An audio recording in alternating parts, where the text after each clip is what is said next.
श्री स्वामी समर्थ. श्री स्वामी समर्थ चरित्र सारामृत. अध्याय 17. श्री गणेशाय नमः.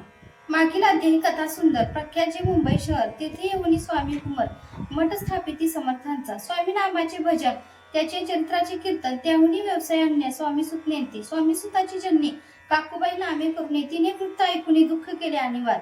निज मातेचा शोक पाहून दुःखित झाले अंतःकरण. तिये लागले सावरून धरले सत्वर प्रेमाने. नाना प्रकारे स्वामी सुत मातेचे सावधान करीत, मधुर शब्दे समजावित, परमार्थ गोष्टी सांगोनी. यासी पिशाची वधा झाली किंवा कोणी करणी केली याची सोय पाहिजे पहिली पंचाक्षरी आणूनी. त्या समी प्रख्यात थोर यशवंतराव भोसेकर, राजी देव मामलेदार सर्व लोक बोलती.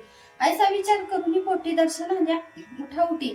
सांगितल्या सुताच्या गोष्टी मुळापासून सर्व ऐकून या देव मामलेदार हसुनी देती उत्तर. त्यासी पिशाचे लागले थोर माझे दूर राहायचे असे उत्तर ऐकून दुःखी झाले अंतःकरणे. मग ते स्वामी सुताची जननी अक्कलकोटे येत असे. असो इकडे स्वामी सुत मुंबई माझी वास्तव करीत. हिंदू पारसी स्वामी भक्त त्याच्या उपदेशी झाले. मठ होता कामाठीपुरात, त्यात जागा नव्हती प्रशस्त. मग दिली कांदेवाडी तर जागा एका भक्तीने. तारा नामे त्याची कंता, तेही त्रास देत स्वामी सुता. परी त्यांच्या चित्तात दुःख खेद नसेची.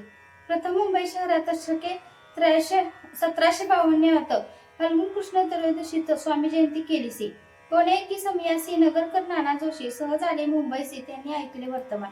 पाहुणी स्वामी सुता प्रति आनंदी नाना चित्ती, प्रेमानंदी चरण वंदिती, स्तवन करते दयांचे. स्वामी सुते तयासी लावले स्वामी भक्तीसी. धन्य झाले नाना जोशी, रंगले भजनी समर्थांच्या.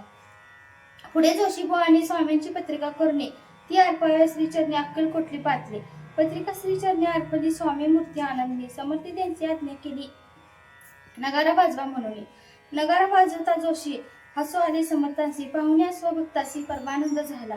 असो अक्कलकोट नगरा शके 1753 प्रथम स्वामी जयंती करे स्वामी सुत आनंदे.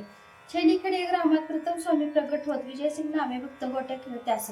स्वामी सुत दिवसेंदिवस स्वामी भक्ती करे पिशे जन लावले भजनास कीर्तीचा जुबादला. मना माझी धरुणी कामना, कोणी येताची दर्शना, त्याशी समर्थ करती आज्ञा सुताकडे जावायची. स्वामी सुती त्या प्रति मनातले खून सांगती. ऐकून जनचकित होती, वर्णती खाती सुताची.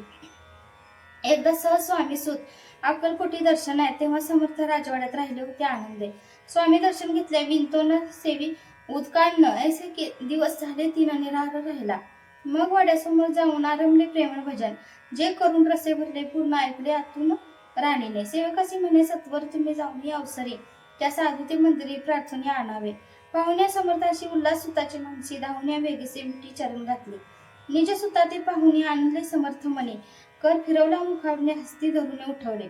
अक्कलकोटी त्या अवसरी भूत होते सेवे करी. परी समर्थांची प्रीती खरी स्वामी सुतावरी होती. स्वामी सुत रात्रंदिन समर्था पुढे करती भजन, पायी खडावा घालून प्रेमरंगे नाचती. एके दिवशी श्री समर्थ बसले असते आनंदात. स्वामी सुत भजन करीत पायी खडावा घालून. एकाच समय साधूनी समर्थ सांगतायकानी आम्ही जातो निज धामी वारसा पुढे चालवावा. स्वामी वचन ऐकून स्वामी सुत निशब्द होई. कल्पना न साहे त्याचे स्वामी मैन कैसे जेवण. वारंवार विनवी स्वामींशी असे न करावे काही. मी अजानले करू तू माझी आई. स्वामी धरती हृदयाशी म्हणते आम्ही तव हृदय वास करू निश्चय चिंता न काही करावी. असं मग स्वामी सुतेस्थ सोडून त्वरित नगराबाहेर येत मार्ग धरती मुंबईचा. स्वामी वचनी दुखावला अंतरीभाव खिन्न झाला. परतनी नाही आला जन्मवरे अक्कलकोटे. त्या दुःखी उत्तरोत्तर रक्षण झाला. स्वामी सुत दुःख करी दिवस रात चैन नसे क्षणभरी. तोचे रोग लागला शेवटी आजारी पडला. ऐसा समाचार समजला अक्कलकोटे समर्थाते. स्वामी सुताची जननी राहत असते त्या स्थानी. तिने वर्तमान ऐकून विनोद समर्थाते. मग समर्थे त्या अवसरी मुंबईस पाठवले सेवेकरी म्हणती सुता ते सत्वरे मज सन्निधान नावे. परी सुत त्या सांगाती आला नाही अक्कलकोटी. विरह दुःख त्याचे पोटी रात्रंदिन चलत असे. मग सांगती समर्थ त्यासी घालून पेटीत घेऊन यावे त्वरित कोणीतरी जाऊन.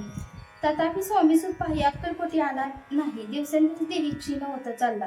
शेवटी बोलले समर्थ आता जरी ने सत्य तरी तो भरून यथार्थ ठेवली ती उडवती. याचा अर्थ स्पष्ट होता. तो समजला स्वामी सुता. परी तो नाला अक्कलकोटा जीवित पर्वा न केली.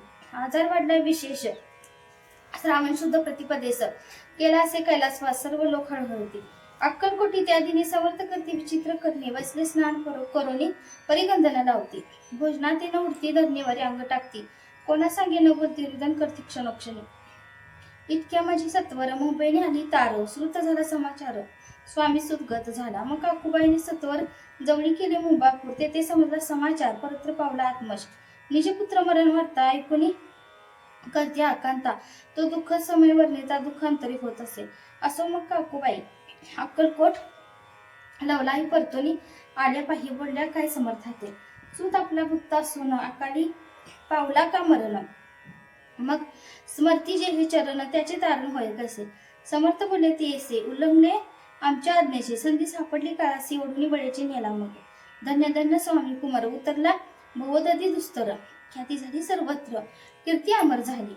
इति श्री स्वामी चित्र सारामृत नाना प्रकृत कथा समर, भावी भक्त परिसोत सप्तम दशा ते गोढा. श्री भगवत चरणार्पण वस्तू, श्री रस्तू शुभम भवतु.